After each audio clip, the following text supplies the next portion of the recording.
മരണത്തെ ജയിച്ചുയർത്തെഴുന്നേറ്റ് സ്വർഗത്തിൽ അധിവസിക്കുന്ന രാജാതിരാജാവും കർത്താതി കർത്താവുമായ യേശുക്രിസ്തുവിൻ്റെ നിസ്തുലമായ നാമത്തിൽ ഞങ്ങളെ കേൾക്കുന്ന എല്ലാവർക്കും സ്നേഹ വന്ദനങ്ങൾ.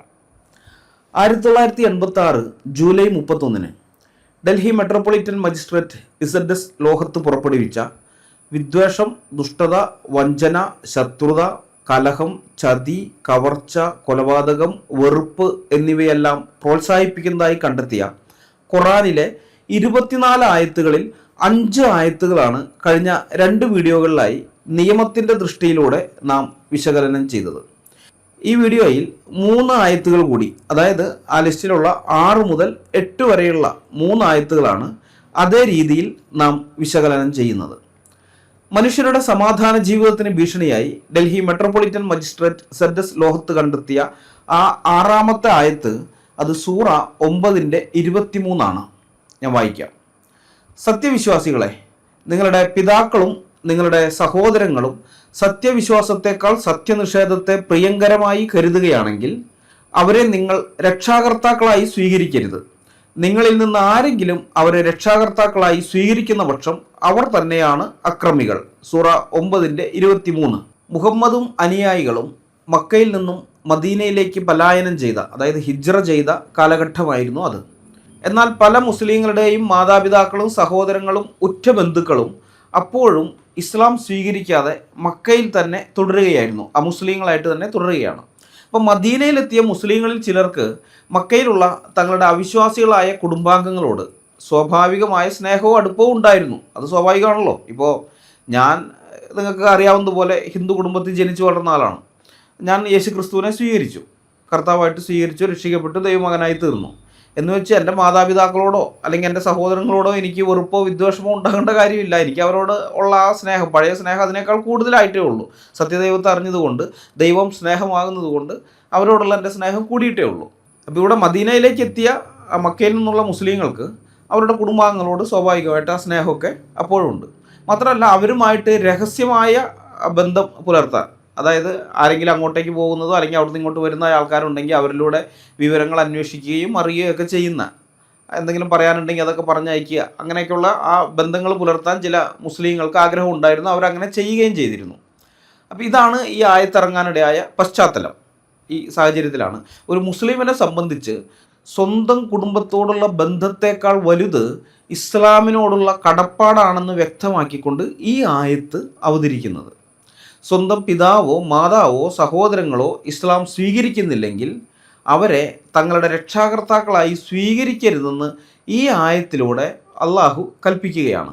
അതായത് ഇസ്ലാം സ്വീകരിക്കാത്ത സ്വന്തം കുടുംബാംഗങ്ങളുമായുള്ള സകല ബന്ധങ്ങളും വിച്ഛേദിക്കാൻ മുസ്ലിങ്ങളോട് ഖുർആനിൽ കൽപ്പിച്ചിരിക്കുകയാണ്. അപ്പോൾ ഇതിനെ നമുക്കൊന്ന് വിശകലനം ചെയ്ത് നോക്കാം. കോടതി വിധി വന്നല്ല, കോടതി വിധിയുടെ അടിസ്ഥാനത്തിൽ ഒന്ന് വിശകലനം ചെയ്യാം. ഒരു സമൂഹത്തിൽ ഭിന്നതകൾ സൃഷ്ടിക്കാൻ ഖുർആൻ എങ്ങനെ കാരണമാകുന്നു എന്നതിൻ്റെ ഏറ്റവും വലിയ തെളിവാണ് ഈ ആയത്ത്. സ്വന്തം പിതാവായാലും സഹോദരനായാലും അവർ അമുസ്ലിങ്ങളാണെങ്കിൽ അവരുമായി യാതൊരു സ്നേഹബന്ധവും പാടില്ല എന്ന് ഒരു മതം പഠിപ്പിക്കുമ്പോൾ അവിടെ തകരുന്നത് മനുഷ്യർ തമ്മിലുള്ള അടിസ്ഥാനപരമായ രക്തബന്ധവും കുടുംബബന്ധവുമാണ്.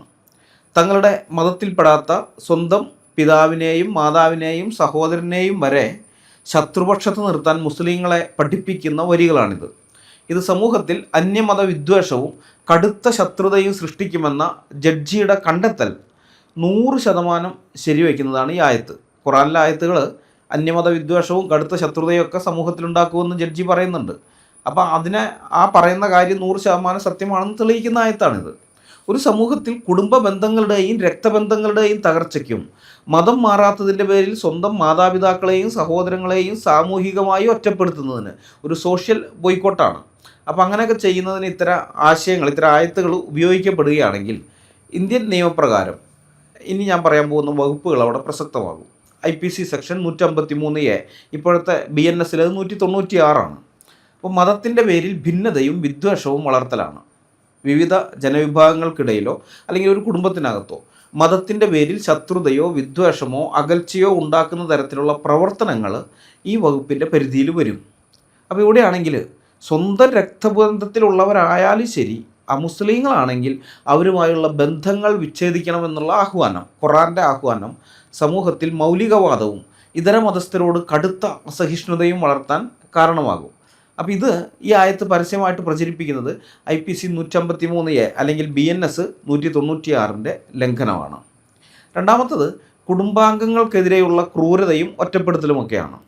ഇത് IPC സെക്ഷൻ 505 അതിൻ്റെ 2ാം ഉപവകുപ്പാണ്. ഈ വ്യത്യസ്ത വിഭാഗങ്ങൾക്കിടയിൽ പരസ്പര വിദ്വേഷവും ഭീതിയും ഉണ്ടാക്കുന്ന പ്രസ്താവനകൾ നടത്തുന്നതും, അത് മതത്തിൻ്റെ തന്നെ ആകണമെന്നില്ല, വേറെ ഏത് തരത്തിലുള്ള വിശ്വാസമായാലും രാഷ്ട്രീയ വിശ്വാസമോ എന്തോ ആകട്ടെ, അത് സ്വീകരിക്കാത്തതിൻ്റെ പേരിൽ സ്വന്തം വീടുകളിലോ സമൂഹത്തിലോ ആളുകളെ ഒറ്റപ്പെടുത്താൻ പ്രേരിപ്പിക്കുന്നത് കുറ്റകരമാണ്.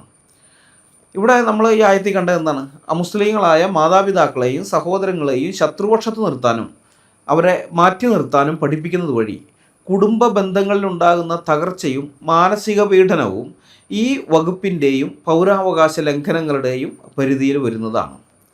മൂന്നാമത്തത് IPC 295 മനഃപൂർവ്വം മതവികാരം വ്രണപ്പെടുത്തുക എന്നുള്ളതാണ്. മറ്റൊരു വിഭാഗത്തിൻ്റെ വിശ്വാസ പ്രമാണങ്ങളെ അധിക്ഷേപിക്കുകയോ അവരെ കൂടെ കൂട്ടാൻ കൊള്ളാത്തവരായി ചിത്രീകരിക്കുകയോ ചെയ്യുക എന്നുള്ളതാണ്. അത് ഈ വകുപ്പിൻ്റെ പരിധിയിൽ വരും. അപ്പോൾ നമ്മൾ ഈ ആയത്തിൽ കാണുന്നത് എന്താണ്? ഇസ്ലാം മതം സ്വീകരിക്കാതെ തങ്ങളുടെ പഴയ മതവിശ്വാസത്തിൽ തന്നെ തുടരുന്ന ഉറ്റ ബന്ധുക്കളുമായി ഏതെങ്കിലും തരത്തിൽ ബന്ധം പുലർത്താൻ പാടില്ല എന്ന് കൽപ്പിക്കുന്നുണ്ട്. അങ്ങനെ ബന്ധം പുലർത്തുന്നവരെ വിശേഷിപ്പിക്കുന്നത് എന്താണെന്നറിയോ? അക്രമികളെന്നാണ്. ഇസ്ലാം സ്വീകരിക്കാത്ത മനുഷ്യർ എത്ര ഉറ്റവരായാലും അവരുമായിട്ടുള്ള ബന്ധം അത് അക്രമമായിട്ടും പാപമായിട്ടാണ് ചിത്രീകരിക്കുന്നത്. അപ്പോൾ അത് ഇസ്ലാം സ്വീകരിക്കാത്ത മനുഷ്യരുണ്ടല്ലോ, അവരോട് ഇങ്ങനെ ഇടപെടുമ്പോൾ അത് അവരുടെ അന്തസ്സിനെ മുറിപ്പെടുത്തുന്നതാണ്. മനുഷ്യൻ്റെ അന്തസ്സിനെ മുറിപ്പെടുത്തുന്നത് IPC 295A പ്രകാരം ശിക്ഷാർഹമാണ്. ഇപ്പോൾ ഇന്ത്യൻ നിയമവ്യവസ്ഥയിൽ ഒരാൾക്ക് ആരോട് ബന്ധം പുലർത്തണം അല്ലെങ്കിൽ പുലർത്തണ്ട എന്ന് തീരുമാനിക്കാനുള്ള തികച്ചും വ്യക്തിപരമായ സ്വാതന്ത്ര്യമുണ്ട്. അത് അയാളുടെ തീരുമാനമാണ്, അത് വ്യക്തിപരമായിട്ടുള്ള സ്വാതന്ത്ര്യമുണ്ട്. എന്നാൽ ആധുനിക സാമൂഹിക പശ്ചാത്തലത്തിൽ ഒരു വ്യക്തിയോ സംഘടനയോ ഈ ആയത്തുകൾ ഉദ്ധരിച്ചുകൊണ്ട് അമുസ്ലിങ്ങളായ മാതാപിതാക്കളെ സംരക്ഷിക്കാതിരിക്കാനോ അവരെ ഉപേക്ഷിക്കാനോ ആഹ്വാനം ചെയ്യുകയാണെങ്കിൽ, അതല്ലാന്നുണ്ടെങ്കിൽ മതം മാറി ഇസ്ലാം സ്വീകരിച്ചതുകൊണ്ട് അമുസ്ലിങ്ങളായ സ്വന്തം കുടുംബാംഗങ്ങളെ ഒറ്റപ്പെടുത്തുക, ക്രൂരമായിട്ട് ഒറ്റപ്പെടുത്താനും അവർക്കെതിരെ വിദ്വേഷം പടർത്താനും ഈ വരികൾ ഉപയോഗിക്കുക മറ്റൊക്കെ ചെയ്താൽ, ഈ വരികൾ ഉപയോഗിച്ച് ഇങ്ങനെയുള്ള കാര്യങ്ങളൊക്കെ പ്രചരിപ്പിക്കുകയോ മറ്റോ ചെയ്താൽ അത് വിദ്വേഷ പ്രസംഗത്തിൻ്റെ പരിധിയിൽ വരും. ഹേറ്റ് സ്പീച്ച് എന്ന് പറയും, ഹേറ്റ് സ്പീച്ചിൻ്റെ പരിധിയിൽ വരും. മാത്രമല്ല, ഈ മാതാപിതാക്കളോടാണ് ഇങ്ങനെ കാണിക്കുന്നതെങ്കിൽ മുതിർന്ന പൗരന്മാരുടെ സംരക്ഷണ നിയമങ്ങളുടെ ലംഘനമായിട്ട് വരും. മുതിർന്ന പൗരന്മാരുടെ സംരക്ഷണ നിയമം എന്ന് വെച്ച് കഴിഞ്ഞാൽ maintenance and welfare of parents and senior citizen act എന്ന് പറയുന്ന ഒരു ആക്ട് ഉണ്ട്. ആ ആക്ടിൻ്റെ പരിധിയിൽ വരും. അപ്പോൾ അത് കൂടാതെ ഞാൻ നേരത്തെ പറഞ്ഞില്ലേ IPC 295, അതുപോലെ 505, 153A ഇങ്ങനെയൊക്കെയുള്ള, അപ്പോൾ ഈ ക്രിമിനൽ വകുപ്പുകളുടെ പരിധിയിലും ഇത് വരും. ഇത് കർശനമായ ശിക്ഷാ നടപടികൾക്ക് കാരണമാവുകയും ചെയ്യും. ഇസ്ലാം സമാധാനത്തിൻ്റെ മതമാണെന്ന് വാദിക്കുന്ന മുഹമ്മദ് ഈസ, അബ്ദുള്ള ബാസിൽ, അൻസാരി സുഹ്രി എന്നിവരോടും അവർ വാടകയ്ക്കെടുത്ത രാഹുൽ ഈശ്വറിനോടും ഞാനൊരു വെല്ലുവിളി നടത്തുകയാണ്.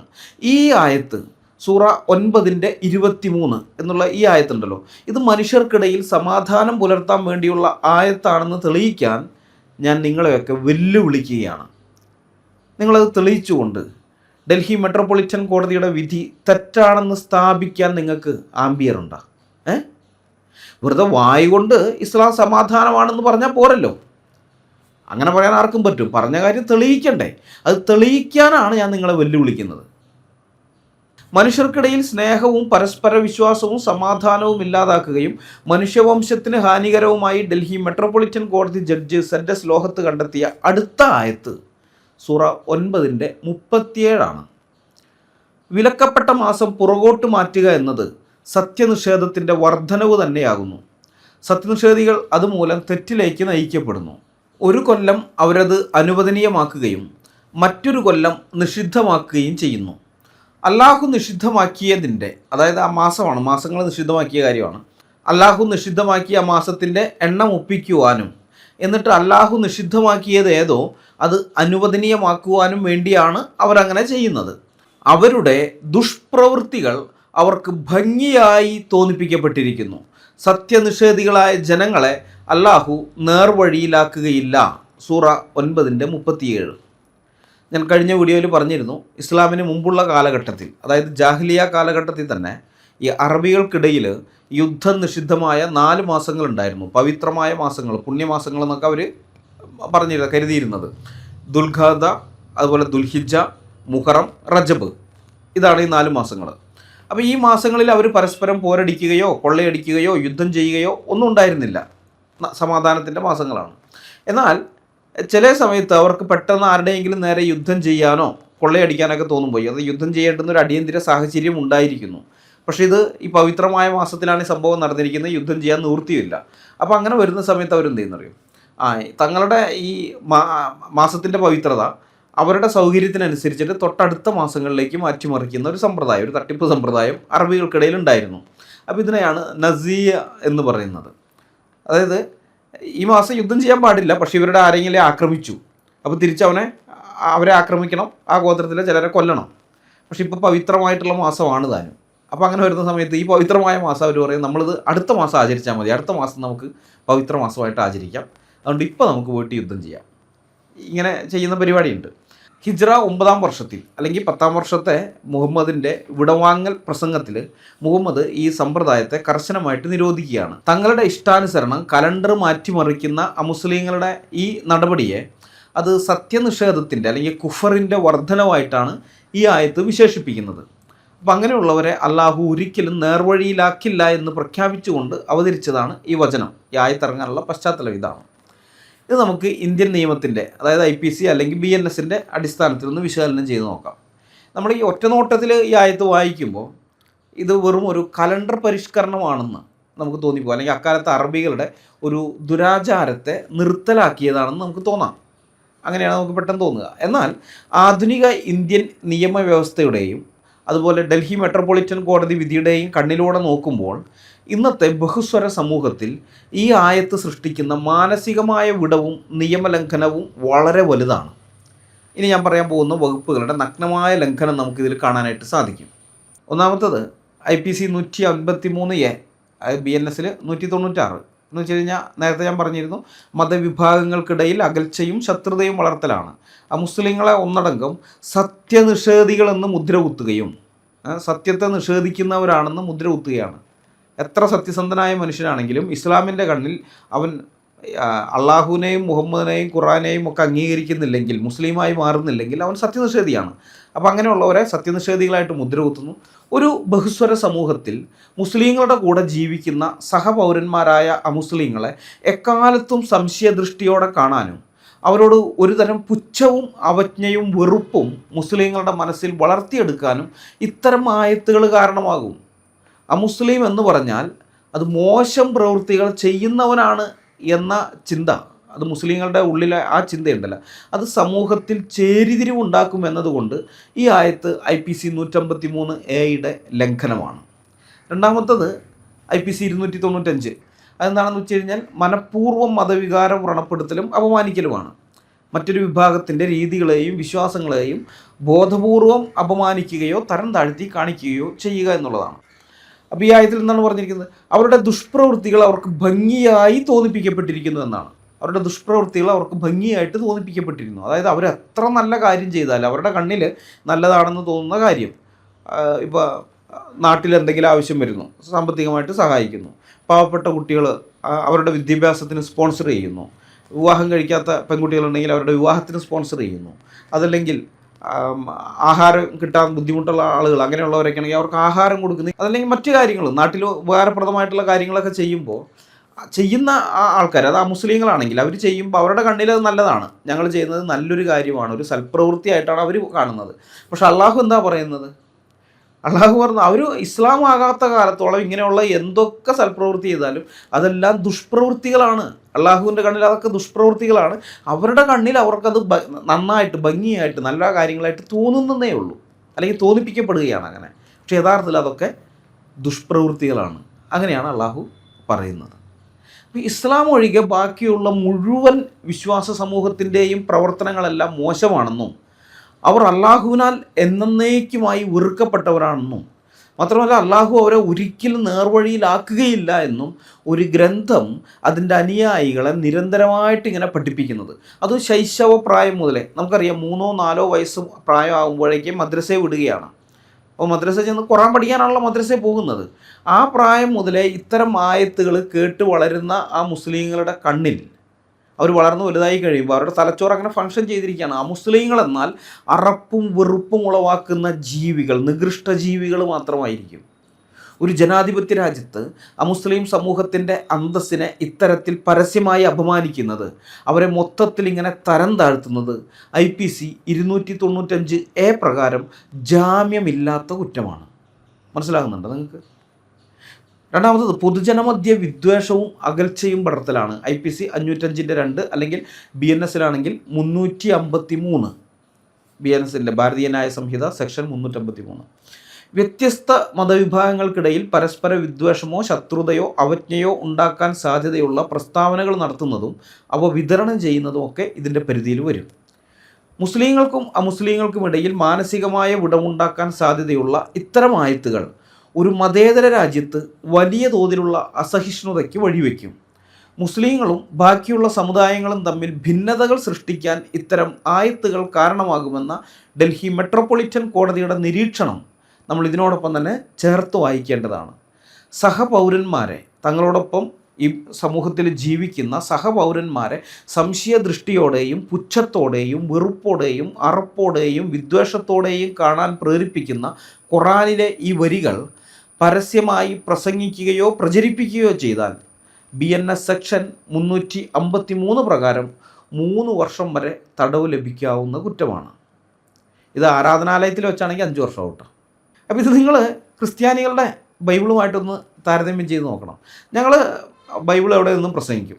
അത് പൊതുജനങ്ങളോട് പ്രസംഗിക്കുന്നത് എപ്പോഴും ഞങ്ങൾ പുതിയ നിയമത്തിൽ നിന്നുള്ള കാര്യങ്ങളായിരിക്കും. സുവിശേഷം അല്ലെങ്കിൽ അതുമായി ബന്ധപ്പെട്ടിട്ടുള്ളതാണ്. ചർച്ചിനകത്താണ് ഞങ്ങൾ പഴയ നിയമത്തിൽ നിന്നുള്ള കാര്യങ്ങളും പുതിയ നിയമവും രണ്ടും ഒരുമിച്ച് പ്രസംഗിക്കുന്നത്. അപ്പോൾ ഏതായാലും ഞങ്ങളിങ്ങനെ പ്രസംഗിക്കുന്നതിൻ്റെ പേരിൽ ഒരു കോടതിയും ഞങ്ങൾക്കെതിരെ കേസെടുക്കില്ല. ഒരു പോലീസുകാരനും ഞങ്ങളുടെ വീട് അന്വേഷിച്ച് വരില്ല. പക്ഷെ ഖുറാനിൽ വിശ്വസിക്കുന്നവരുടെ കാര്യം അങ്ങനെയല്ല. അവർക്ക് ഇസ്ലാമിക രാജ്യങ്ങളിൽ ചെന്നാൽ ഏത് ആയത്ത് വേണമെങ്കിലും ഒരു വർഷം പ്രസംഗിക്കാൻ പറ്റിയേക്കാം. ഇസ്ലാമിക രാജ്യങ്ങളിൽ തന്നെ പല ആയത്തുകൾ പ്രസംഗിക്കരുന്ന് വിലക്കുണ്ട്. എന്നാൽ എല്ലായിടത്തില്ല, ചില ഇടങ്ങളിലേക്കേ ഉള്ളൂ അങ്ങനെ. അപ്പോൾ അതല്ല, അവിടെ ചില ഇടങ്ങളിലൊക്കെ പ്രസംഗിക്കാൻ പറ്റിയേക്കാം. പക്ഷേ ഇന്ത്യയിൽ എന്തായാലും അത് പറ്റില്ല. ഇന്ത്യയിൽ ഒരിക്കലും പബ്ലിക്കായിട്ട് ഇത്തരം ആയത്തുകൾ അവർക്ക് പ്രസംഗിക്കാൻ പറ്റില്ല. സൂറ 9:37 ഇന്ത്യയിൽ പ്രസംഗിക്കുകയാണെങ്കിൽ വിദ്വേഷ പ്രസംഗത്തിൻ്റെ പരിധിയിൽ വരും.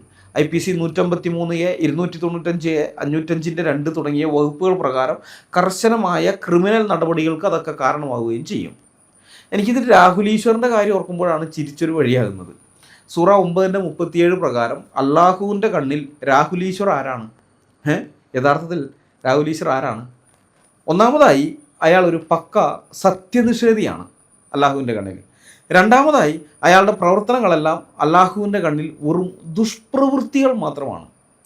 മൂന്നാമതായി, ഈ രാഹുൽ ഈശ്വറിനെ പോലെയുള്ള സത്യനിഷേധികളെ അള്ളാഹു ഒരിക്കലും നേർവഴിയിലാക്കുകയുമില്ല.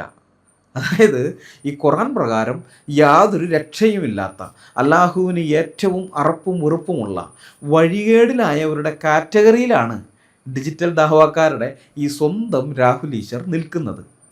എന്നിട്ടും തന്നെ ഇത്രത്തോളം പുച്ഛിക്കുകയും പരിഹസിക്കുകയും ദുഷ്പ്രവൃത്തിക്കാരനെന്ന് മുദ്രകുത്തുകയും ചെയ്ത അതേ പുസ്തകം അത് സമാധാനത്തിൻ്റെ കേദാരമാണെന്ന് വരുത്തി തീർക്കാൻ ഈ രാഹുൽ ഈശ്വർ തന്നെ മുന്നിട്ടിറങ്ങുന്നത് കാണുമ്പോൾ, ഈ ചൂണ്ടക്കുളത്തിൽ കോർത്ത് വച്ചിരിക്കുന്ന മണ്ണിര വെള്ളത്തിലുള്ള മീനുകളോട് ഈ ചൂണ്ടക്കാരൻ്റെ കാരുണ്യത്തെപ്പറ്റിയും അഹിംസയെപ്പറ്റിയും പ്രസംഗിക്കുന്നത് പോലെയാണ് എനിക്ക് തോന്നുന്നത്. ആ രീതി തന്നെയാണ്.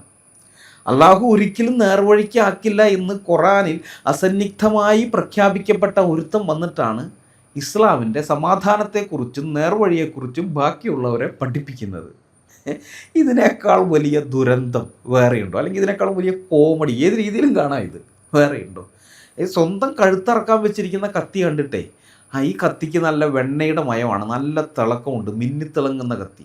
അപ്പോൾ ഇതുകൊണ്ട് കഴുത്തറക്കുമ്പോൾ വല്ലാത്തൊരു സമാധാനമാണ്. വേദന അറിയുകയില്ല. വേദന നമ്മൾ കഴുത്തറുത്തുനിന്ന് അറിയണേക്കാൾ മുമ്പേ നമ്മുടെ ജീവൻ പോയിട്ടുണ്ടാകുന്ന ഒരു കോഴി വന്ന് സാക്ഷ്യം പറയുന്നതിലെ അതേ ട്രാജഡിയാണ് രാഹുൽ ഈശ്വറിൻ്റെ ഈ പ്രീണന നാടകത്തിലും ഉള്ളത്. ദാവാക്കാരുടെ കയ്യിൽ നിന്ന് കിട്ടുന്ന താൽക്കാലിക കയ്യടികൾക്കും വ്യൂസിനും വേണ്ടി തന്നെയും തൻ്റെ സമുദായത്തെയും അവഹേളിക്കുന്ന ഇത്തരം ആയത്തുകളെ ന്യായീകരിക്കാൻ വേണ്ടി രാഹുൽ ഈശ്വർ ഇറങ്ങുന്നത് കാണുമ്പോൾ തന്നെ ജീവനോടെ കുഴിച്ചു മൂടാൻ പോകുന്നവർക്ക് കുഴിയെടുക്കാൻ വേണ്ടി സ്വന്തം കാശ് കൊടുത്ത് JCB വിളിക്കുക, അല്ലെങ്കിൽ JCB കാരന് സ്വന്തം ഫോണിൽ നിന്ന് GPay ചെയ്ത് കൊടുക്കുക എന്നുള്ളതല്ലാതെ മറ്റെന്താണ് പറയുക? ആ പരിപാടി അല്ലാതെ ഇതിനെ വേറെ എന്താ വിളിക്കുക? ദാവാക്കാർക്ക് ഞങ്ങളുടെ മുമ്പിൽ ഉത്തരം മുട്ടുമ്പോൾ സത്യനിഷേധി എന്ന് തങ്ങളുടെ ഗ്രന്ഥം തന്നെ പ്രഖ്യാപിച്ച ഒരാളെ കൂലിക്കെടുത്ത് ഈ ആയത്തുകളെ വെള്ളപൂശാൻ ശ്രമിക്കുന്ന മുഹമ്മദ് ഈസയും അബ്ദുള്ള ബാസിലുമൊക്കെ എന്തൊരു ഗതികെട്ട അവസ്ഥയിലാണ് എത്തി നിൽക്കുന്നതെന്ന് നിങ്ങളൊന്ന് ചിന്തിച്ചു നോക്കുക. എന്തൊരവസ്ഥയാണ് ഇവരുടെ. രാഹുൽ ഈശ്വറിനോട് എനിക്ക് ഒന്നേ പറയാനുള്ളൂ, നിങ്ങൾ എത്രയൊക്കെ മുക്കി മൂളിയാലും ദാവാക്കാരെയും മുസ്ലിങ്ങളെയും സോപ്പിടാൻ വേണ്ടി എന്തൊക്കെ കാട്ടിക്കൂട്ടിയാലും ഈ ഖുർആൻ ആയത്തുകളുടെ അടിസ്ഥാനത്തിൽ അവരുടെ കണ്ണിൽ നിങ്ങളെക്കാലത്തും ദുഷ്പ്രവൃത്തിക്കാരനായ ഒരു സത്യനിഷേധി മാത്രമാണ്. ആ യാഥാർത്ഥ്യം മറച്ചു വെച്ച് നിങ്ങൾ കാണിക്കുന്ന ഈ കൂലിപ്പണിയുണ്ടല്ലോ, ഇസ്ലാമിന് വേണ്ടിയുള്ള ഈ കൂലിപ്പണി, ഇത് ആത്മഹത്യാപരമായ ഒരു നിലപാടാണ് കേട്ടോ. അത് ഇനിയെങ്കിലും നിങ്ങൾ മനസ്സിലാക്കുക. എന്നാലും നിങ്ങളെല്ലാവരെയും ഞാൻ വെല്ലുവിളിക്കുകയാണ്. ഇസ്ലാം സമാധാനത്തിൻ്റെ മതമാണെന്ന് പറഞ്ഞ് നടക്കുന്ന സകല എണ്ണത്തിനെയും അനിൽകുമാർ അയ്യപ്പൻ എന്ന ഞാൻ വെല്ലുവിളിക്കുകയാണ്. ഈ ആയത്തിനെക്കുറിച്ചുള്ള ഡൽഹി മെട്രോപൊളിറ്റൻ കോടതിയുടെ വിധി തെറ്റാണെന്ന് ലോകത്തിന് മുമ്പിൽ തെളിയിക്കാൻ മുഹമ്മദ് ഈസയും അബ്ദുള്ള ബാസിലും അൻസാരി സുഹരിയൊക്കെ അടങ്ങുന്ന സകല ദാവാക്കാരെയും ഞാൻ വെല്ലുവിളിക്കുകയാണ്. അവരുടെ വാടക സംവാദകൻ രാഹുൽ ഈശ്വറിനെ പ്രത്യേകിച്ച് ഞാൻ വെല്ലുവിളിക്കുകയാണ്.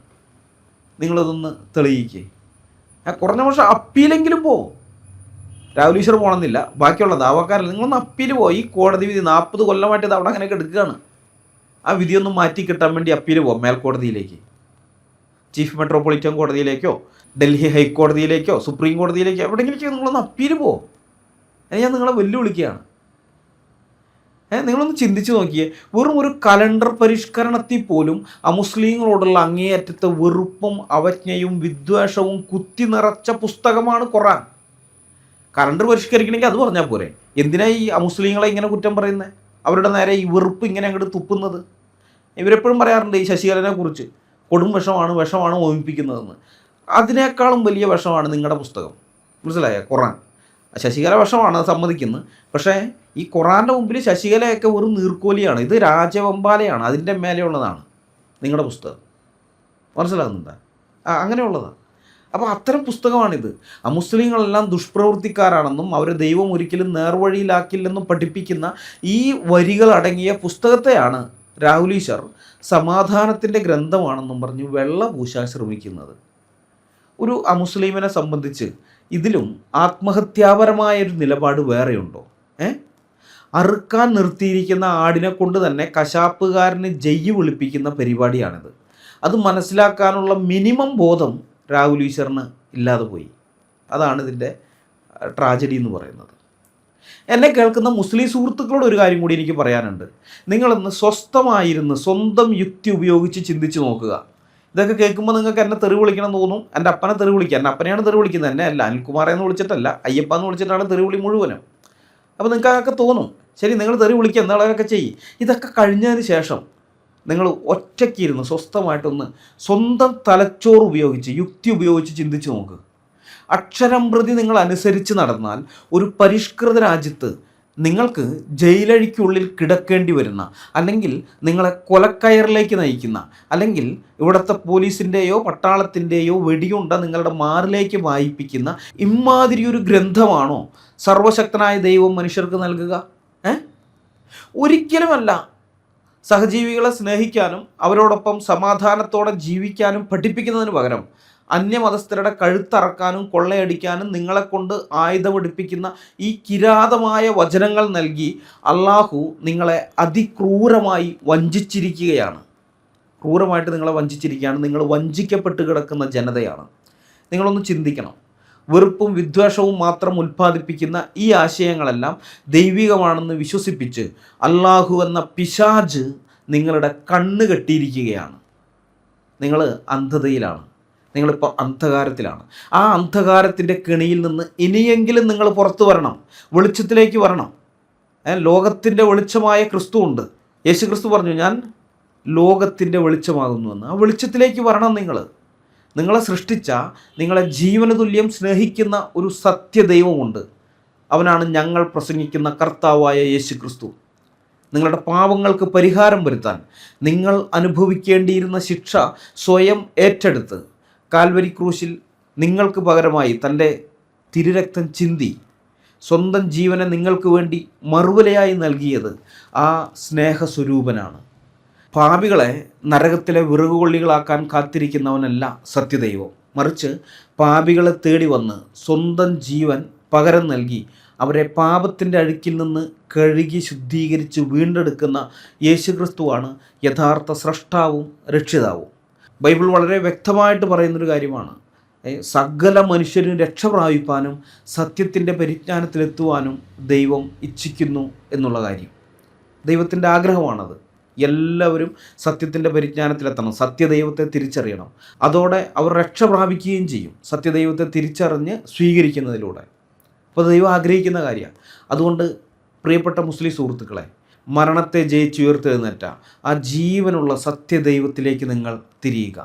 നിങ്ങളെ തീവ്രവാദികളാക്കുന്ന ആ വെറുപ്പിൻ്റെ പുസ്തകമായ ഖുർആൻ താഴെ വെച്ച് സ്നേഹത്തിൻ്റെയും പാപമോചനത്തിൻ്റെയും നിത്യജീവൻ്റെയും ആ സത്യസുവിശേഷം നിങ്ങളൊന്ന് കേൾക്കാൻ തയ്യാറാവുക. ആദ്യം അതെങ്കിലും തയ്യാറാകുക. വഞ്ചിക്കപ്പെട്ട നിങ്ങളുടെ ആത്മാക്കൾക്ക് അവിടെ മാത്രമേ, യേശുക്രിസ്തുവിൽ മാത്രമേ യഥാർത്ഥ ശാന്തിയും സമാധാനവും രക്ഷയും കണ്ടെത്താൻ കഴിയുകയുള്ളൂ. ദൈവം നിങ്ങളെ അതിനായിട്ട് അനുഗ്രഹിക്കട്ടെ. സത്യം തിരിച്ചറിയാൻ യേശുക്രിസ്തു നിങ്ങളുടെ കണ്ണുകളെ തുറക്കട്ടെ. നമുക്കിനി അടുത്ത ആയത്ത് നോക്കാം. 1986 ഡൽഹി മെട്രോപൊളിറ്റൻ കോടതി ജഡ്ജി സെഡ്ഡസ് ലോഹത്ത് തൻ്റെ വിധിന്യായത്തിൽ പറഞ്ഞ ഒരു സുപ്രധാനമായ കാര്യമുണ്ട്.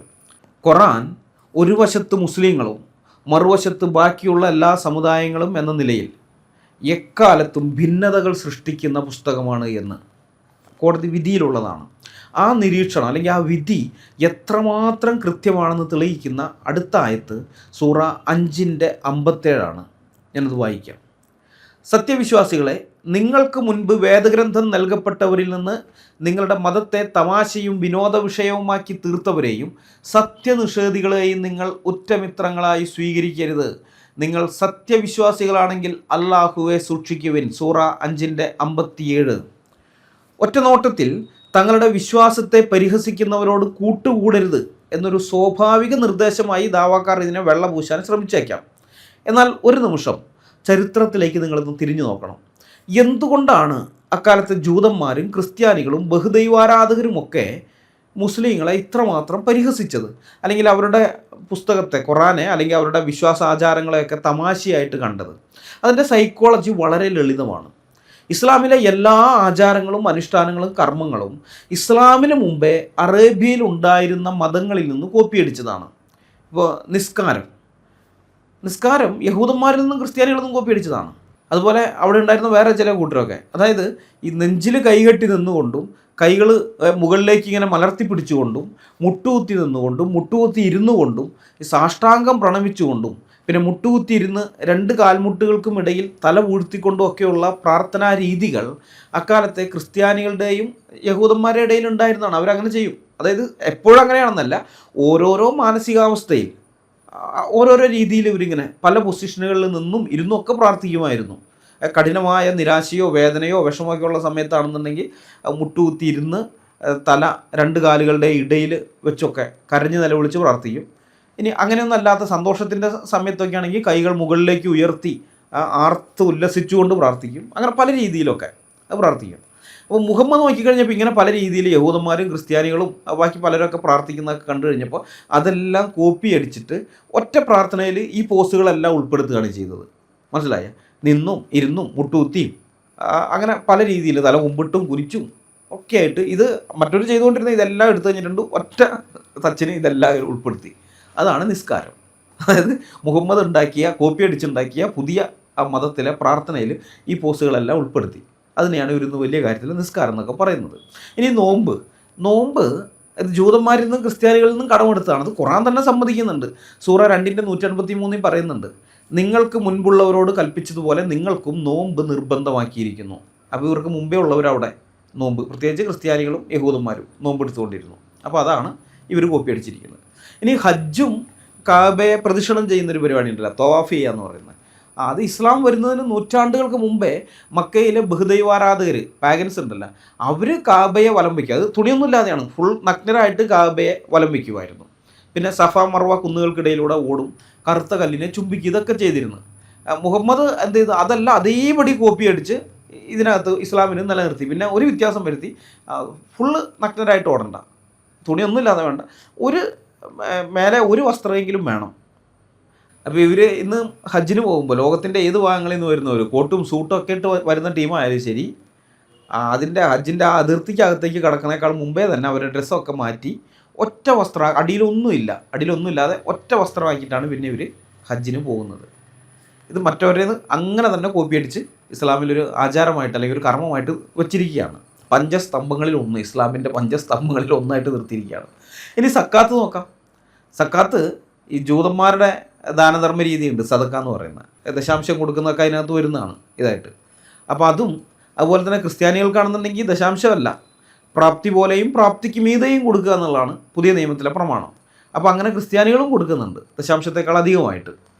അപ്പോൾ ഇതൊക്കെ കണ്ടു കഴിഞ്ഞപ്പോഴാണ് അതും മുഹമ്മദ് കോപ്പി അടിച്ച് തൻ്റെ മതത്തിലേക്ക് ചേർത്ത് അതിനൊരു പേര് വിട്ട് സക്കാത്ത്. ഇനി അടുത്തത് വാങ്കുവിളി. ഇപ്പോൾ ക്രിസ്ത്യാനികളാണെന്നുണ്ടെങ്കിൽ അവരുടെ പള്ളികളിലേക്ക് ആൾക്കാരെ പ്രാർത്ഥനയ്ക്കായിട്ട് വിളിക്കുന്നത് പള്ളിമണി മുഴക്കിയിട്ടാണ്. അപ്പോൾ പള്ളിമണി മുഴങ്ങുന്നത് കേൾക്കുമ്പോൾ ക്രിസ്ത്യാനികൾ പള്ളിയിലേക്ക് ചെല്ലുന്നു കുർബാനയ്ക്കും മറ്റുമായിട്ട്. ഇനി യഹൂദന്മാരാണെങ്കിലോ അവർക്ക് കാഹളമുണ്ട്, ഷോഫർ എന്ന് പറയുന്ന കൊമ്പ് കൊണ്ടുള്ള, ചിലത് ആട്ടിൻ്റെ കൊമ്പായിരിക്കും, ചിലത് പോത്തിൻ്റെയോ എരുമയുടെയോ ഒക്കെ കൊമ്പുകളായിരിക്കും. അങ്ങനെ എന്തായാലും അതിൻ്റെ കൊമ്പ് കൊണ്ടുള്ള കാഹളം ഊതിയിട്ടാണ് സിനഗോഗുകളിലേക്ക് ആളുകളെ പ്രാർത്ഥനയ്ക്ക് ക്ഷണിക്കുന്നത്. എന്നാൽ ഈ യഹൂദൻ ഈ ഷോഫാർ എന്ന് പറയുന്ന ഈ കാഹളം ഊതുന്നതിന് മുമ്പ് ഷമാ ഇസ്രായേൽ എന്നവരുടെ വിശ്വാസ പ്രഖ്യാപനം നീട്ടിച്ചൊല്ലുമായിരുന്നു. ഷമാ ഇസ്രായേൽ, ഇത് ആവർത്തനം 6:4 ഷമാ ഇസ്രായേൽ യഹോവ എലോഹീനു യഹോവ എഹാദ്. അതായത് ഇസ്രായേലെ കേൾക്ക, യഹോവ നമ്മുടെ ദൈവമാകുന്നു, യഹോവ ഏകൻ തന്നെ. ഇതാണ്. അപ്പോൾ അതിനുശേഷം ഈ ഷമാ ഇസ്രായേൽ ചൊല്ലിയതിന് ശേഷമാണ് ഇവർ കാഹളം ഊതിയിരുന്നത്. അപ്പോൾ നമ്മൾ ഈ ഷമാ ഇസ്രായേൽ എന്ന് പറയുമ്പോൾ വെറുതെ ചൊല്ലുകയാണ്, ഷമാ ഇസ്രായേൽ യഹോവ എലോഹീനു യഹോവ എഹാദ് എന്ന് നമ്മൾ പറയും. ഇനി യഹൂദനാണെങ്കിൽ ഈ യഹോവയുടെ നാമം വൃഥ എടുക്കരുതെന്നുള്ളതുകൊണ്ട് അവർ യഹോവയ്ക്ക് പകരമായിട്ട് ഉപയോഗിച്ചത് അദോനായി, നമ്മൾ കർത്താവ് എന്ന് പറയുന്നുണ്ടല്ലോ, ആ കർത്താവ് എന്നുള്ള വാക്കാണ്, അദോനായി എന്നുള്ള വാക്കാണ്. അപ്പോൾ അതുകൊണ്ട് അവർ ഷമാ ഇസ്രായേൽ അദോനായി എലോഹീനു അദോനായി എഹാദ് എന്നാണ് പറയുക. അപ്പോൾ നമ്മൾ ഇത് വെറുതെ ഇങ്ങനെ പറയുകയാണല്ലോ, പക്ഷേ യഹൂദൻ അങ്ങനെയല്ല, അത് ചൊല്ലുകയാണ് സംഗീതാത്മകമായ രീതിയിൽ. ആ വരി ആവർത്തനം 6:4 അവർ ഉറക്കനെ ചൊല്ലുകയാണ്. എങ്ങനെയാണ് അവർ ചൊല്ലുക എന്നുള്ള ആ ക്ലിപ്പ് നിങ്ങളൊന്ന് കേട്ട് നോക്കിക്കോ.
നിങ്ങളിത് കേട്ടല്ലോ, ജൂതന്മാരുടെ അടിസ്ഥാന വിശ്വാസ പ്രമാണമാണത്.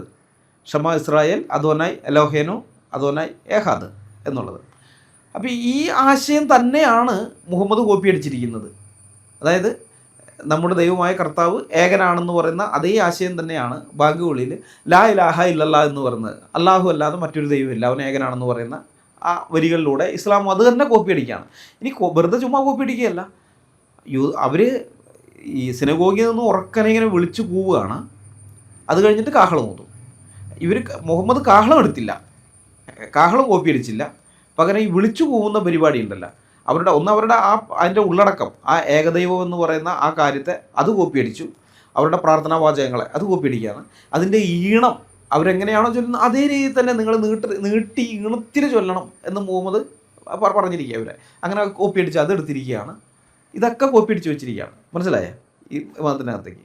അപ്പം മുഹമ്മദും കൂട്ടരും അവിടെ ഉണ്ടായിരുന്ന ആൾക്കാരുടെ ആചാരങ്ങളൊക്കെ കോപ്പി അടിച്ചിട്ട് ഈ പുതിയ മതത്തിലേക്ക് എടുത്തിരിക്കുകയാണ്. ഇത് കോപ്പി പേസ്റ്റ് മതമാണ് ഇസ്ലാം. ഇതൊക്കെ കോപ്പി അടിച്ചെടുത്തിരിക്കുകയാണ്.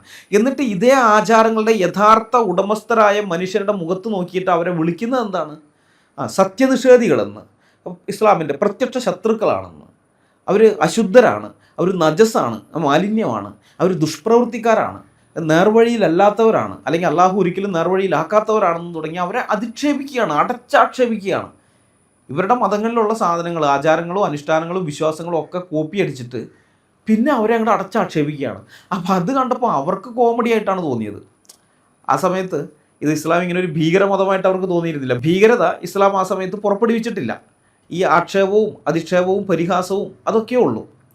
അപ്പോൾ അവർ നോക്കിയപ്പോൾ ഇതെന്തുവാണ് ഇത്? ഞങ്ങളുടെ പൂർവികരുടെ പ്രാർത്ഥനാ രീതികളും വ്രതാനുഷ്ഠാനങ്ങളും മതാചാരങ്ങളും ഒക്കെ കർമ്മങ്ങളും മതകർമ്മങ്ങളും ഒക്കെ കോപ്പി അടിച്ച് നിങ്ങളൊരു പുതിയ മതം ഉണ്ടാക്കി, എന്നിട്ട് ഞങ്ങളെ നരകത്തിൽ പോകുന്ന സത്യനിഷേധികളായിട്ട് മുദ്ര കുത്തുന്നു. ഇതാണ് അവരുടെ സ്വാഭാവികമായ പ്രതികരണം. അപ്പോൾ അത് പുച്ഛമാണ്. ഇപ്പോൾ നമ്മുടെ നിന്നെല്ലാം വാങ്ങിയതിന് ശേഷം നമ്മളെ തന്നെ കുറ്റം പറയുന്ന കാണുമ്പോൾ നമുക്ക് പുച്ഛം ഉണ്ടാവില്ലേ? അപ്പോൾ ആ പുച്ഛവും പരിഹാസമാണ് ഇതിൻ്റെ പുറകിലെ കാരണം. പിന്നെ ഇതുകൂടാതെ ഇവർ 5 നേരം ഈ ബാങ്ക് വിളിക്കുന്നു. ബാങ്ക് വിളിയിൽ ലാ ഇലാഹ ഇല്ലല്ലാഹ് മാത്രമല്ലല്ലോ, ബാക്കി കാര്യങ്ങളുണ്ടല്ലോ. അതെന്താണെന്ന് വെച്ച് കഴിഞ്ഞാൽ ഇവരുടെ വിശ്വാസങ്ങൾക്ക് വിരുദ്ധമായ കാര്യങ്ങളാണ്. ഇവരുടെ വിശ്വാസത്തെയൊക്കെ ആക്ഷേപിച്ചും പരിഹസിച്ചും അധിക്ഷേപിച്ചും കൊണ്ട് അതിനെതിരായിട്ടുള്ള കാര്യങ്ങൾ അത് 1 പ്രാവശ്യം 2 പ്രാവശ്യം അല്ല 5 പ്രാവശ്യം. അപ്പോൾ ഈ പുതിയ രീതി ഇതൊക്കെ ജനങ്ങൾക്ക് വലിയ ശല്യമായിട്ട് തോന്നി. അതും ഈ പരിഹാസത്തിന് കാരണമായിട്ടുണ്ട്. അതായത് ഞങ്ങളുടെ മതം കോപ്പി അടിച്ചിട്ട് ഞങ്ങളെ തന്നെ പുച്ഛിച്ച് നടക്കുവാനോടാ എന്ന അക്കാലത്തെ ജനതയുടെ സ്വാഭാവികമായ പ്രതികരണത്തെയും പരിഹാസത്തെയുമാണ് സൂറ 5:57 അള്ളാഹു ഭയപ്പെടുന്നത്. അതുകൊണ്ടാണ് പറഞ്ഞത്, നിങ്ങൾ സത്യനിഷേധികളെ ആരെയും ഉറ്റമിത്രങ്ങളാക്കരുത്, നിങ്ങൾക്ക് മുമ്പ് വേദഗ്രന്ഥം നൽകപ്പെട്ട ആൾക്കാരുണ്ടല്ലോ അവരെ നിങ്ങൾ സുഹൃത്തുക്കളാക്കരുതെന്ന് പറഞ്ഞ് സ്വന്തം അനുയായികളെ ഒരു തരം ഇരുട്ടറയിലേക്ക് മാറ്റുകയാണ്. അമുസ്ലിങ്ങളുമായിട്ടുള്ള ബന്ധം വിച്ഛേദിക്കാൻ, അവരെ സാമൂഹ്യമായി മാറ്റി നിർത്താൻ, അവരുമായിട്ട് നിങ്ങളൊരു ബന്ധം പാടില്ല എന്നും പറഞ്ഞ് ഇവരെ ഇരുട്ടറയിലേക്ക് മുസ്ലിങ്ങളെ ഒതുക്കുകയാണ്. അപ്പോൾ ഈ ആയത്ത് ചരിത്രപരമായി ഒരു പ്രത്യേക സാഹചര്യത്തിൽ ഉണ്ടായതാണെങ്കിലും ഇത് ലോകാവസാനം വരെ പ്രാക്ടിക്കലാക്കാനുള്ളതാണെന്നാണ് ഓരോ മുസ്ലിമിൻ്റെയും വിശ്വാസം. ഇത് അന്നത്തെ കാലഘട്ടത്തിൽ മാത്രമല്ല, ഇപ്പോൾ നമ്മൾ പഴയ നിയമത്തിലെ കാര്യങ്ങൾ നമുക്കറിയാം. അത് ആ ഒരു പ്രത്യേക സാഹചര്യത്തിൽ ആ പ്രത്യേക കൂട്ടരോട് മാത്രം ഉള്ളതാണ്. അല്ലാണ്ട് ഇസ്രായേലിനോട് തന്നെ പിൽക്കാലത്തേക്കുള്ളതല്ല. ആ ഒരു സന്ദർഭത്തിൽ കൊടുത്ത പല കാര്യങ്ങളും ഉണ്ട്. അതങ്ങനെ തന്നെ അവരും എടുക്കുന്നുള്ളൂ. യഹൂദന്മാർ പോലും അതങ്ങനെ എടുക്കുന്നുള്ളൂ. അതുകൊണ്ടാണ് ഇന്ന് അവരതൊന്നും പ്രാക്ടീസ് ചെയ്യാത്തത്. എന്നാൽ ഇന്ന് പ്രാക്ടീസ് ചെയ്യാൻ വേണ്ടി കൊടുത്തത് വേറെയുണ്ട്, അതങ്ങനെ തന്നെ പ്രാക്ടീസ് ചെയ്യുക. അപ്പോൾ അവരത് കൃത്യമായിട്ട് അതിനെ തിരിച്ച് തന്നെ മനസ്സിലാക്കുന്നുണ്ട്. എന്നാൽ ഇസ്ലാമിൽ അങ്ങനെയല്ല. ഈ ഖുറാനെ സംബന്ധിച്ച് മുസ്ലിങ്ങളുടെ വിശ്വാസം അതിനകത്തുള്ള ഓരോ ആയത്തും അതിൻ്റെ വള്ളിയും പുള്ളിയും വരെ ലോകാവസാനം വരെ പ്രാക്ടീസ് ചെയ്യാനുള്ളതാണ്, പ്രായോഗികമാക്കാനുള്ളതാണ്. അങ്ങനെയാണ് മുസ്ലിങ്ങളെ പഠിപ്പിക്കുന്നത്. ലോകാവസാനം വരെയുള്ള കിതാബാണിതെന്ന്. അപ്പോൾ അങ്ങനെ വരുന്ന സമയത്ത് ഇത് ഈ പശ്ചാത്തലത്തിൽ, ഇപ്പോൾ നമ്മളിതിൻ്റെ പശ്ചാത്തലം കണ്ടല്ലോ, ആയത്തിറങ്ങാനിടയായ പശ്ചാത്തലം. അപ്പോൾ ആ പശ്ചാത്തലത്തിലല്ല ഇന്നും ഇത് പ്രസക്തമാണ് അവരെ സംബന്ധിച്ച്. മുസ്ലിങ്ങളും അമുസ്ലിങ്ങളും തമ്മിലുള്ള സൗഹൃദത്തെയും സമാധാനപരമായ സഹവർത്തിത്വത്തെയും ഖുർആൻ എങ്ങനെയാണ് നഗ്നമായി വിലക്കുന്നതെന്ന് ഈ ആയത്ത് നമുക്ക് വ്യക്തമാക്കി തരുന്നുണ്ട്. വേദഗ്രന്ഥം നൽകപ്പെട്ടവരായ യഹൂദരെയും ക്രിസ്ത്യാനികളെയും മറ്റ് അമുസ്ലിങ്ങളെയും ഉറ്റമിത്രങ്ങളായി സ്വീകരിക്കാൻ പാടില്ല എന്നിവിടെ കർശനമായിട്ട് കൽപ്പിക്കുകയാണ്, വിലക്കുകയാണ്. അത് അവരുമായിട്ടുള്ള ബന്ധം വിലക്കുകയാണ്. ഒരു ബഹുസ്വര സമൂഹത്തിൽ ജീവിക്കുമ്പോൾ അന്യമതസ്ഥരുമായി സൗഹൃദം സ്ഥാപിക്കരുതെന്നും അവരെ അകറ്റി നിർത്തണമെന്നും പഠിപ്പിക്കുന്നത് വർഗീയ ചേരിതിരിവിനും കലാപങ്ങൾക്കും മാത്രമേ വഴിവെക്കുകയുള്ളൂ. ഇത്തരം ആയത്തുകൾ ഉള്ളിടത്തോളം കാലം ഈ മുസ്ലിങ്ങളും അമുസ്ലിങ്ങളും എന്ന് പറയുന്ന ഈ 2 വിഭാഗങ്ങൾക്കിടയിൽ എപ്പോഴും ഭിന്നതകളും വർഗീയ അസ്വാരസ്യങ്ങളും വർദ്ധിക്കുകയേ ഉള്ളൂ എന്ന ജസ്റ്റിസ് ലോഹത്തിൻ്റെ നിരീക്ഷണം ഈ ആയത്തിൽ നിന്ന് അല്ലെങ്കിൽ ഈ വരികളിൽ നിന്ന് പൂർണ്ണമായിട്ട് നമുക്ക് വ്യക്തമാവുകയാണ്. അപ്പോൾ ഇന്ത്യൻ ശിക്ഷാ നിയമത്തിലെ 153A അല്ലെങ്കിൽ BNS 196 വകുപ്പ് പ്രകാരം മതത്തിൻ്റെ പേരിൽ മനുഷ്യരെ പരസ്പരം അകറ്റുന്നതും ശത്രുത വളർത്തുന്നതും ജാമ്യമില്ലാ കുറ്റമാണ്. ഇതുകൂടാതെ IPC 505 2ാം ഉപവകുപ്പ് പ്രകാരം സമുദായങ്ങൾക്കിടയിൽ അകൽച്ചയും അവജ്ഞയും ഉണ്ടാക്കുന്ന പ്രസ്താവനകൾ പ്രചരിപ്പിക്കുന്നത്, അങ്ങനെയുള്ള പ്രസ്താവനകൾ നടത്തുന്നതും പ്രചരിപ്പിക്കുന്നതും ക്രിമിനൽ കുറ്റമാണ്. ഇന്ത്യൻ ഭരണഘടന വിഭാവനം ചെയ്യുന്ന സാഹോദര്യം, ഫ്രറ്റേണിറ്റി എന്ന അടിസ്ഥാന തത്വത്തിൻ്റെ കടയ്ക്കൽ കത്തിവെക്കുന്നതാണ് ഈ ഖുർആൻ ആയത്ത്. ഇവിടെ നമ്മൾ വളരെ യുക്തിസഹമായിട്ട് ചിന്തിക്കേണ്ട മറ്റൊരു കാര്യമുണ്ട്. വാസ്തവത്തിൽ ഒരു മതം എന്ന നിലയിൽ ഇസ്ലാമിൻ്റെ ഏറ്റവും വലിയ അരക്ഷിതാവസ്ഥയാണ്, ഇൻസെക്യൂരിറ്റിയാണ് ഈ ആയത്തിൽ നമ്മൾ കാണുന്നത്. 7-ാം നൂറ്റാണ്ടിൽ മുഹമ്മദ് പ്രയോഗിച്ചതും പിൽക്കാല മുസ്ലിം മതനേതൃത്വം കഴിഞ്ഞ ഏതാണ്ട് 14 നൂറ്റാണ്ടുകളോളമായിട്ട് തുടർന്നു പോകുന്നതുമായ ഈ ഐസൊലേഷൻ സ്ട്രാറ്റജിയെ, അതായത് ഒറ്റപ്പെടുത്തൽ തന്ത്രത്തെയാണ് 21-ാം നൂറ്റാണ്ടിൽ സോഷ്യൽ മീഡിയയും ഇൻ്റർനെറ്റും വന്ന് പൊളിച്ചടക്കിക്കൊണ്ടിരിക്കുന്നത്. ഇത്രയും കാലം ഇവർ നിങ്ങൾ അവരുമായിട്ട് കൂട്ടുകൂടരുത്, ഇവരുമായിട്ട് കൂട്ടുകൂടരുത്, അവർ ഒറ്റ സുഹൃത്തുക്കളാക്കരുതെന്നും പറഞ്ഞാൽ മറ്റുള്ളവരിൽ നിന്ന് അകന്ന് മാറി സ്വന്തമായിട്ടുള്ള ആ ഒരു ചേംബറിനകത്ത് അതിനകത്താണ് ഇവർ കഴിഞ്ഞിരുന്നത്. എന്നാൽ ഇന്ന് ലോകമെമ്പാടും ഇസ്ലാമിക രാജ്യങ്ങളിലടക്കം ഇത്രയധികം മുസ്ലിങ്ങൾ ഉണ്ടാകാൻ യഥാർത്ഥത്തിൽ കാരണം എന്താണ്? ഈ സോഷ്യൽ മീഡിയ വന്നതോടെ ഖുറാനിലെയും ഹദീസുകളിലെയും അശാസ്ത്രീയതകളും മണ്ടത്തരങ്ങളും മറ്റ് മതസ്ഥരായ ആളുകൾ പരിഹസിക്കാനും അതിനെക്കുറിച്ച് തങ്ങളുടെ മുസ്ലിം സുഹൃത്തുക്കളോട് ചോദ്യങ്ങൾ ചോദിക്കാനും തുടങ്ങി. ഈ ചോദ്യങ്ങൾക്ക് മുന്നിൽ യാതൊരു ഉത്തരവുമില്ലാതെ ഇസ്ലാമിലെ യുവതലമുറ പകച്ചു നിൽക്കുകയാണ്. അവർക്ക് അവസാനം മനസ്സിലായി, ഗത്യന്തരമില്ലാത്ത ഒരു സ്ഥിതിയിലേക്ക് എത്തി. അവർക്ക് അവസാനം സ്വന്തം മതത്തിൻ്റെ പൊള്ളത്തരം അവർ തിരിച്ചറിഞ്ഞു. അവർക്ക് മനസ്സിലായി, ഇത് വെറും ഉഡായിപ്പ് മതമാണ്, കോപ്പി പേസ്റ്റ് മതമാണ്, ഇത് കള്ളത്തരമാണ്, വഞ്ചനയാണ്, ഞങ്ങളെ അടിമകളാക്കി വെച്ചിരിക്കുന്നതാണ്. അപ്പോൾ ഇതൊക്കെ തിരിച്ചറിഞ്ഞു കഴിഞ്ഞപ്പോൾ മുസ്ലിം ചെറുപ്പക്കാരികളും ഇസ്ലാം ഉപേക്ഷിച്ച് പുറത്തേക്ക് പോവുകയാണ്. അതുകൊണ്ടാണ് ഇത്ര അധികം മുസ്ലിങ്ങൾ ലോകത്തെല്ലായിടത്തും ഉള്ളത്. 21-ാം നൂറ്റാണ്ടിൽ സോഷ്യൽ മീഡിയ വന്നപ്പോൾ ഇസ്ലാമിന് സംഭവിച്ച ഈ വൻ തകർച്ചയും കൊഴിഞ്ഞുപോക്കും 7-ാം നൂറ്റാണ്ടിൽ തന്നെ സംഭവിക്കുമെന്ന് മുഹമ്മദിന് കൃത്യമായിട്ട് അറിയാമായിരുന്നു. അല്ലെങ്കിൽ മുഹമ്മദിൻ്റെ പുറയിലുണ്ടായിരുന്ന പിശാചിന് കൃത്യമായിട്ട് അറിയാമായിരുന്നു.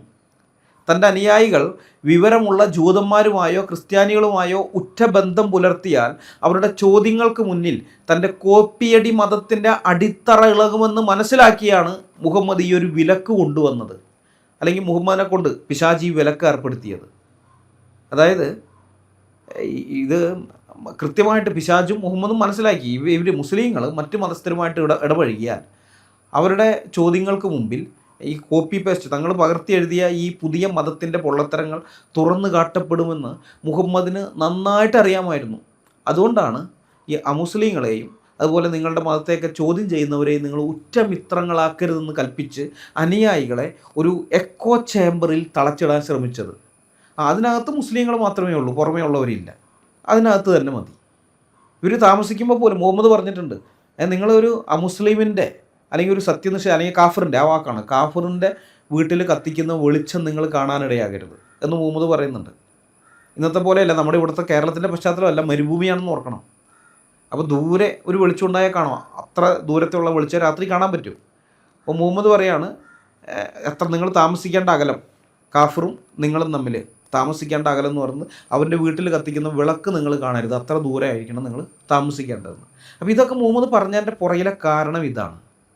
ഇടപഴകി കഴിഞ്ഞാൽ കാര്യങ്ങളൊക്കെ മനസ്സിലാക്കി സൗഹൃദവും സ്നേഹബന്ധത്തിലൊക്കെ വരുമ്പോൾ ചോദ്യം ചോദിക്കും.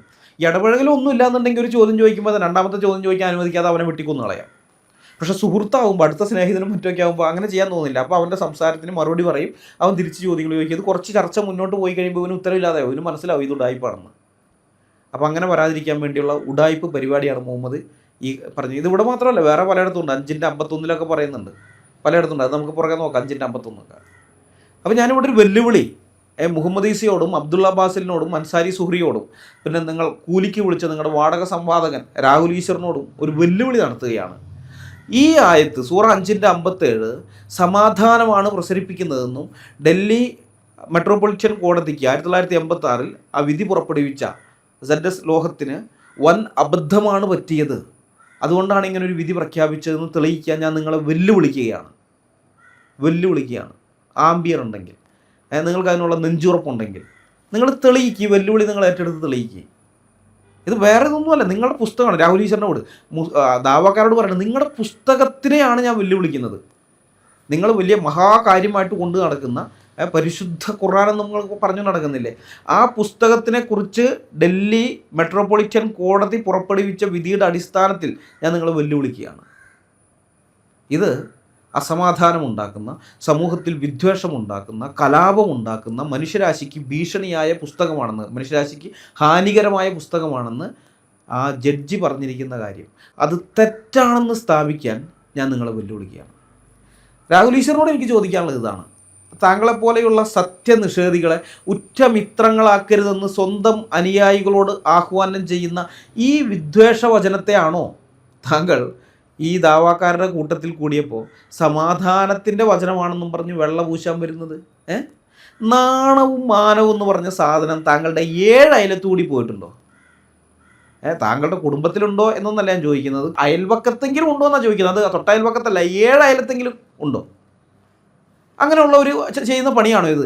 നമ്മളെ അടച്ചാക്ഷേപിക്കുന്ന, നമ്മളെ അറുപ്പും വെറുപ്പും ഉളവാക്കുന്ന, നികൃഷ്ട ജീവികളായി ചിത്രീകരിക്കുന്ന പുസ്തകത്തെ ന്യായീകരിക്കാൻ പോകുക എന്ന് പറയുന്നത് മനുഷ്യന്മാർ, സുബോധമുള്ള മനുഷ്യന്മാർ ചെയ്യുന്ന പണിയാണോ ഇത്?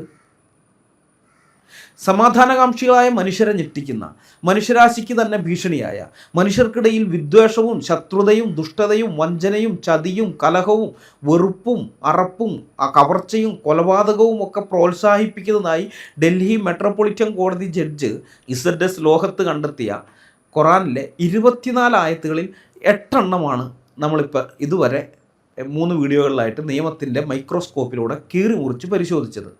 ദൈവം അനുവദിച്ച ബാക്കി 16 ആയത്തുകൾ ഇനി വരാനുള്ള വീഡിയോകളിൽ നമ്മൾ ഇതേപോലെ തന്നെ പോസ്റ്റ്മോർട്ടം നടത്തുന്നതായിരിക്കും. സത്യം പറഞ്ഞാൽ രാഹുൽ ഈശ്വറിനോടും മുഹമ്മദ് ഈസയോടും അബ്ദുള്ള ബാസിലിനോടും അൻസാരി സുഹ്രിയോടും ഒക്കെ എനിക്ക് വളരെ നന്ദിയുണ്ട്. ഇസ്ലാമിൻ്റെ ഭീകരത എന്താണെന്ന് ഖുറാനും ഹദീസുകളും ചരിത്രരേഖകളും വെച്ചുകൊണ്ട് ഞങ്ങൾ മുൻപ് കാലങ്ങളിൽ നാട്ടുകാരെ കൃത്യമായി പഠിപ്പിച്ചതാണ്. ഈ സോഷ്യൽ മീഡിയയിൽ ഉണ്ടായിരുന്ന പണ്ടത്തെ ആളുകൾക്ക് അവർക്ക് കൃത്യമായിട്ട് അറിയാം. അത് മുമ്പേ, വർഷങ്ങൾക്ക് മുമ്പേ ഉള്ളവർക്ക് അറിയാം, പുതുതായിട്ട് വന്നവർക്ക് ഒരുപക്ഷെ അറിയണമെന്നില്ല. മുമ്പ് ഉള്ളവർക്ക് കൃത്യമായിട്ട് അറിയാം, ഞങ്ങളിതൊക്കെ പഠിപ്പിച്ചുള്ളതാണ്. അപ്പോൾ ഇപ്പോൾ കുറച്ച് കാലത്തേക്ക് ഞാൻ അതിൽ നിന്ന് മാറി സംഖ്യകൾക്കെതിരെയാണ് സംസാരിച്ചുകൊണ്ടിരുന്നത്. അപ്പോൾ പല ആളുകളും എന്നോട് പറയുമായിരുന്നു, നേരിട്ട് കാണുമ്പോഴോ അല്ലെങ്കിൽ ഫോൺ വിളിച്ചിട്ടോ അല്ലെങ്കിൽ ഫേസ്ബുക്കിൽ എനിക്ക് മെസ്സഞ്ചറിൽ മെസ്സേജ് ഇട്ടിട്ട് അല്ലെങ്കിൽ വാട്സാപ്പിലൊക്കെ ആയിട്ട് നിങ്ങൾ ഇസ്ലാമിനെ തുറന്നു കാണിക്കാൻ താങ്കൾ വീണ്ടും തിരിച്ചു വരണം, ആ രംഗത്ത് താങ്കളില്ലാത്തത് വലിയൊരു കുറവ് തന്നെയാണെന്ന് പല ആളുകൾ എന്നോട് പറയുമായിരുന്നു. അപ്പോൾ ഇവരെല്ലാം ഇങ്ങനെയൊക്കെ നിരന്തരം ആവശ്യപ്പെട്ടിട്ടും ഞാൻ അതിന് അനുകൂലമായൊരു മറുപടി അവർക്ക് ആർക്കും ഇതുവരെ നൽകിയിരുന്നില്ല. എന്നാൽ ഇപ്പോൾ എന്നെ വീണ്ടും ഈ ഫീൽഡിലേക്ക് വലിച്ചിറക്കിയതിൻ്റെ ഫുൾ ക്രെഡിറ്റ് നിങ്ങൾക്ക് തന്നെയാണ്, വേറെ ആർക്കുമല്ല, നിങ്ങൾക്ക് തന്നെയാണ്. സംവാദത്തിൽ അമ്പയെ പരാജയപ്പെട്ടതിൻ്റെ നാണക്കേട് മറയ്ക്കാൻ എഡിറ്റ് ചെയ്ത വീഡിയോ ക്ലിപ്പ് സോഷ്യൽ മീഡിയയിൽ മുഴുവൻ കൊണ്ടു നടന്ന് പ്രചരിപ്പിച്ചപ്പോൾ നിങ്ങൾ ഓർക്കേണ്ടതായിരുന്നു, ഈ ട്രൂത്ത് ഫൈറ്റേഴ്സിൽ സാക്ഷിയിലുമുള്ള ആളുകൾ അങ്ങനെ പരാജയം സംബന്ധിച്ച് മിണ്ടാതെ പോകുന്ന ടീംസ് അല്ല എന്ന്. നിങ്ങളുടെ ഇതേപോലെയുള്ള കള്ളത്തരത്തിൻ്റെ മുമ്പിൽ മിണ്ടാതെ പോകുന്ന ടീംസ് അല്ല. ഞങ്ങൾ അങ്ങനെ ഇല്ലാതാക്കാൻ നോക്കിയാൽ ഞങ്ങൾ പണ്ട് പറഞ്ഞിട്ട് ചുമരിലടിച്ച പന്താണ് ഞങ്ങളെന്ന്. നിങ്ങൾ എത്ര ശക്തിയിലാണോ അടിക്കുന്നത് അതിൻ്റെ ഇരട്ടി ശക്തിയിൽ അത് തിരിച്ചു വരും, മനസ്സിലായേ? ചുമരിലടിച്ച പന്താണ് ഞങ്ങൾ. തിരിച്ച് വെറുതെ അല്ല വരാം, 8ൻ്റെ പണിയും കൊണ്ടേ ഞങ്ങൾ തിരിച്ചു വരും. അത് നിങ്ങൾ ചിന്തിക്കണമായിരുന്നു. ദാവാക്കാരൻ കൊല്ലം കുറേ ആയില്ലേ നമ്മൾ തമ്മിൽ ഇടപെടാൻ തുടങ്ങിയിട്ട്. ദാവാക്കാർ, രാഹുൽ ഈശ്വറിൻ്റെ കാര്യം വിട്, ദാവാക്കാരെ നിങ്ങളത് ചിന്തിക്കണമായിരുന്നു. ഖുറാനായത്തുകളെ ഇന്ത്യൻ നിയമവ്യവസ്ഥയുടെയും അതുപോലെ കോടതി വിധികളുടെയും കണ്ണിലൂടെ വിശകലനം ചെയ്തുകൊണ്ട് ആരെങ്കിലും സംസാരിക്കുന്നത് ഞാൻ ഇതുവരെ കണ്ടിട്ടില്ല. തമിഴിലോ ഹിന്ദിയിലോ അടക്കം, മലയാളത്തിൽ മാത്രമല്ല ഞാൻ പറയുന്നത്, ഇന്ത്യൻ ഭാഷകളിൽ എനിക്കറിയാവുന്ന ഭാഷകളിൽ ഞാൻ വീഡിയോകളിലൊന്നും ഞാൻ ഇതുവരെ കണ്ടിട്ടില്ല. സത്യം പറഞ്ഞാൽ എൻ്റെ മനസ്സിൽ ഇങ്ങനെ ഒരു ഐഡിയ ഉണ്ടായിരുന്നില്ല. എന്നാൽ ആ ബുദ്ധി എനിക്ക് തന്നത് നിങ്ങൾ കട്ട് ചെയ്ത് പുറത്തിറക്കിയ ആ എഡിറ്റഡ് വീഡിയോ ക്ലിപ്പാണ്. ആ ക്ലിപ്പ് കണ്ടപ്പോൾ ദൈവം എൻ്റെ മനസ്സിലൊരു വെളിച്ചം പോലെ തന്ന ഐഡിയ ആണിത്. ഇവർക്കിനി നീ മറുപടി കൊടുക്കുമ്പോൾ ഈ നിയമത്തിൻ്റെ അടിസ്ഥാനത്തിൽ, IPCയുടെ അടിസ്ഥാനത്തിൽ വിശകലനം ചെയ്തുകൊണ്ടുള്ളൊരു മറുപടി കൊടുക്കണമെന്നുള്ളൊരു ചിന്ത എൻ്റെ ഉള്ളിൽ ദൈവം തന്നു. സ്വന്തം കുഴി തോണ്ടാൻ ദാവാക്കാരെ നിങ്ങൾ തന്നെ എനിക്ക് പിക്കാസ് എടുത്ത് തന്ന് എൻ്റെ കയ്യിൽ തന്നാൽ അതിന് ഞാൻ എങ്ങനെയാണ് നന്ദി പറയാതിരിക്കുക? അതുകൊണ്ടാണ് ഞാൻ പറയുന്നത് നിങ്ങളോടെല്ലാം എനിക്ക് നന്ദിയുണ്ടെന്ന്. നിങ്ങളൊരു കാര്യം ഓർക്കണം, സത്യത്തെ എങ്ങനെയൊക്കെ മൂടി വയ്ക്കാൻ ശ്രമിച്ചാലും അത് മൂടി വയ്ക്കാൻ നോക്കുന്നവരുടെ തലയ്ക്ക് അടിച്ചുകൊണ്ട് തന്നെ സത്യം കുഴിയിൽ നിന്ന് പുറത്തേക്ക് വരും. അത് നിങ്ങൾ മറക്കരുത്. ദൈവം അനുവദിച്ച ബാക്കി ആയത്തുകളുടെ പോസ്റ്റ്മോർട്ടവുമായി അടുത്ത വീഡിയോയിൽ വരുന്നതായിരിക്കും. അതുവരെ അടുത്ത വീഡിയോയുമായി വരുന്നതുവരെ നമ്മളെല്ലാവരെയും കർത്താവായ യേശു ക്രിസ്തു കാത്ത് സൂക്ഷിക്കുമാറാകട്ടെ. അവിടുത്തെ വിലയേറിയ നാമം മാത്രം എന്നും എന്നേക്കും വാഴ്ത്തപ്പെടട്ടെ. ആമേൻ.